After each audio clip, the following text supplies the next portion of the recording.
Assinei um contrato de R$ 1 milhão com apenas R$ 600 na conta. Imagina assinar um contrato de R$ 1 milhão tendo apenas R$ 600 na conta. Parece loucura, não é? Mas foi exatamente isso que aconteceu comigo. E essa é a história de como um sonho impossível se tornou realidade. Era uma sexta-feira, 13 horas.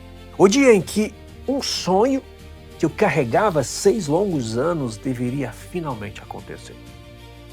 A matrícula na faculdade de medicina. Mas havia um problema, na verdade, 2 problemas gigantescos. Primeiro, eu não tinha o dinheiro da mensalidade. Segundo, eu não tinha o fiador. Em outras palavras, eu precisava de um milagre. Naquela época eu era técnico de enfermagem e trabalhava em 3 empregos, somando 120 horas de plantão por semana. E o mais insano, um dos trabalhos ficava a 500 quilômetros de distância dos outros. 15 dias eu ficava na capital, fazia 12 plantões noturnos e durante o dia um cursinho pré-vestibular. Os outros 15 dias eu ficava no interior, 24 plantões de 12 horas. 12 plantões em Cacoal, Rondônia e 12 plantões em Rolim de Moura, estado de Rondônia. Se eu conseguisse a matrícula, eu teria que conciliar medicina em período integral, de segunda a sexta e às vezes ao sábado, só que aos sábados eu não estudava, e 36 plantões de 12 horas em 30 dias. E um trecho de 500 quilômetros. E eu fazia de moto. Na minha Dafra, 150 cilindradas que eu tenho até hoje. Minha fiel companheira. Ela está desmontada, mas está lá. Quanto mais a hora da matrícula se aproximava, mais o medo, mais a angústia e as incertezas me consumiam. Eu estava sozinho, longe dos meus pais, longe da minha família, e no fundo ninguém acreditava que eu seria médico.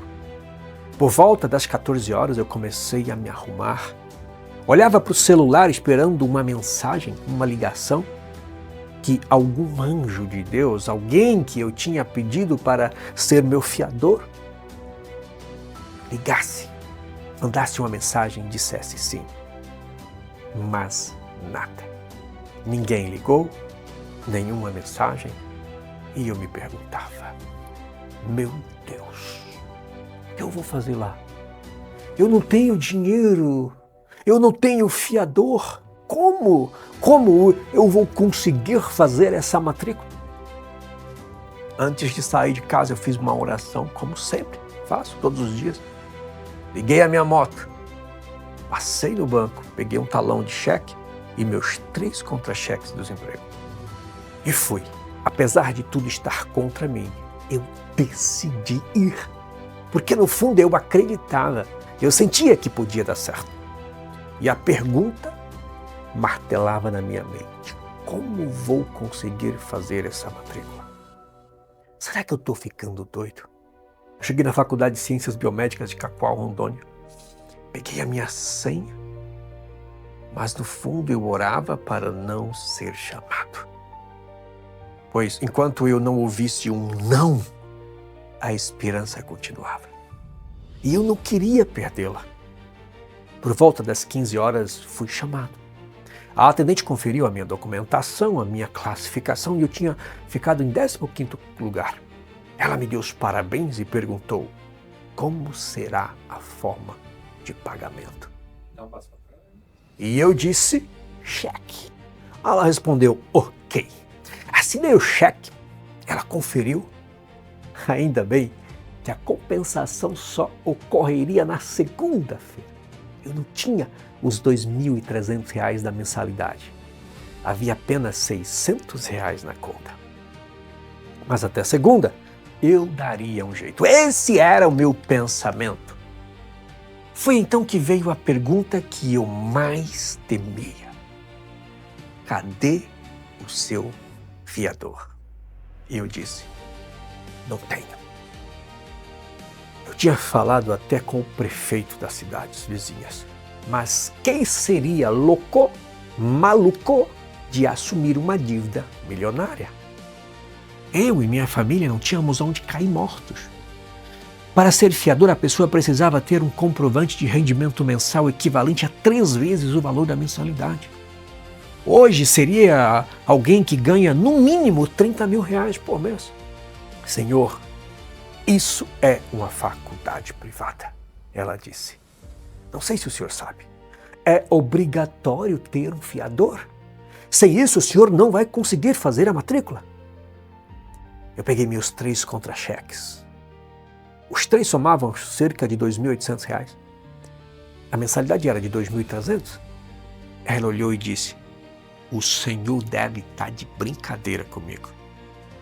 Como trabalhar em 3 empregos, uma a 500 quilômetros daqui, e fazer medicina em período integral? Isso é impossível! E o fiador é obrigatório. Eu olhei nos olhos dela. Os meus já estavam lacrimejando e disse, senhora, eu só saio daqui com essa matrícula feita. Ou preso. Não vou sair daqui. Ela respondeu, o senhor não entendeu? Não tem como. E eu repeti, não saio daqui. Chame a polícia, mas eu não vou sair daqui. Fale com alguém. Mostre que tenho condições de pagar. Não tinha, óbvio.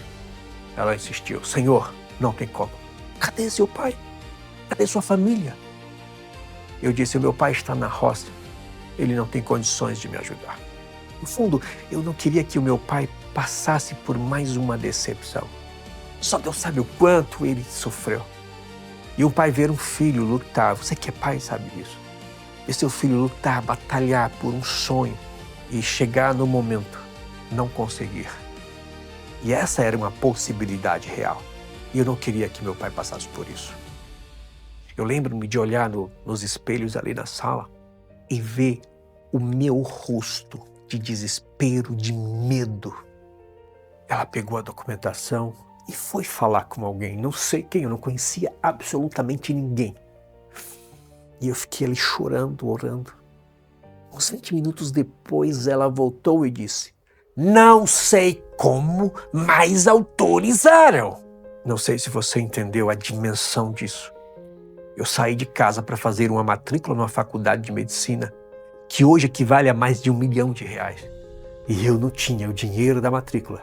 Eu não tinha o fiador. Eu não tinha ninguém para falar por mim. Eu estava sozinho. Sabe o que é isso? Eu não tinha ninguém para dizer, vai dar certo, o Senhor é contigo. Pelo contrário, o que eu ouvia era, cara, impossível, você não vai conseguir, tu tá doido. E eu estava ali, assinando aquele contrato que representava o meu maior sonho. Sem fiador, sem dinheiro para pagar a primeira mensalidade, quanto mais as outras. Quando assinei aquele contrato, eu chorei tanto, mas tanto, e não tinha ninguém para compartilhar aquele momento comigo. Nem minha família, muito menos amigos. Mas o problema só estava começando. Eu tinha que compensar o cheque na segunda para garantir a matrícula. Segunda-feira de manhã, cheguei no hospital. Encontrei o ortopedista Dr. Rodrigo Silva, que eu auxiliava ele em muitos procedimentos fora daquela instituição. E ele me disse, Rogério, entrou um dinheiro de algumas cirurgias, passa a sua conta. Na hora eu pensei, meu Deus, esse é o dinheiro para compensar o cheque. Porque aqueles momentos que se passavam, aquelas horas, eu já estava angustiado porque eu não estava conseguindo dinheiro para compensar o cheque. E o cheque seria compensado às 13 horas. Agora minha matrícula estava garantida. E o resto, Deus providenciaria. Eu tomei uma decisão baseada em fé, baseada em foco, em dedicação, em persistência. Foi o que me tirou da pobreza. Foi o que me fez chegar até aqui. Hoje eu trabalho em um dos melhores hospitais do mundo. Ganho 412 vezes mais de quando eu comecei. Eu era um agente comunitário de saúde, ganhando R$ 170 por mês. Quando lembro dessa história, me vem à mente a travessia do Jordão pelo povo de Deus. 40 anos vagando pelo deserto, e a única coisa que os separava da terra prometida era um rio. Naquela época o Jordão era um mar, e Deus disse a Josué que eles atravessariam o Jordão sem molhar os pés. Eu fico imaginando aquela multidão às margens do Jordão, olhando para aquele mar gigante, aguardando um milagre. Mas nada acontecia. No momento em que colocaram os pés nas águas, assim como Deus tinha ordenado, o rio se abriu e eles passaram sem molhar as sandálias. Se eles não tivessem tido fé e tomado a decisão de colocar os pés nas águas, o que teria acontecido? E se eu não tivesse saído da minha casa, mesmo contra todas as possibilidades, onde eu estaria hoje? Às vezes oramos, pedimos, mas esquecemos de dar o primeiro passo, de confiar, porque nós temos a nossa parte no milagre. Não sei qual é teu sonho, qual é a tua dor, qual é o teu sofrimento, qual a cruz que você carrega. Mas talvez o que falta é apenas molhar os pés. É apenas decidir ir. Qual é o seu Jordão? Qual o Jordão você precisa atravessar? Se essa história te inspirou, compartilhe com alguém que precisa molhar os pés hoje.